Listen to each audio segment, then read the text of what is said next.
आणि साहेब, माझी एक विनंती आहे ताईंच्या उपस्थितीत, याची चौकशी झाली पाहिजे. ही पुरेपूर माहिती आमचं समाधान झालं आणि ह्या मागासवर्गीयांच्या निधीचं भाऊसाहेब खोटी माहिती देऊ नका. लबाड वाढलं का डबल वाढल. शिल्लक आहे का निधी?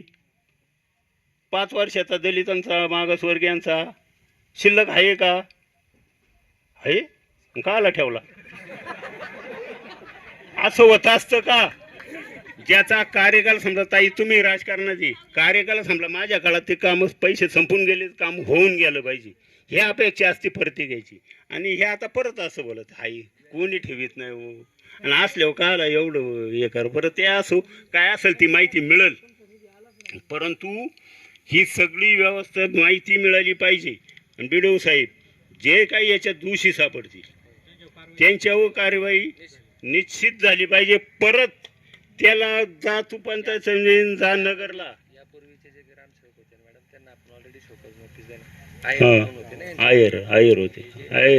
निधी यांच्या कालावधीतलं पण करू आपण. त्यांना पण ऑलरेडी 3 वर्ष गेलं का म्हणजे बदली असते करून जाते पण मग ते आधीचे त्यांचे कागदपत्र त्यांचे घेतलंय मॅडम रेकॉर्डवर. आयरला पण आपण शोकज दिला, विस्तार अधिकाऱ्यांनी घेतलंय मॅडम.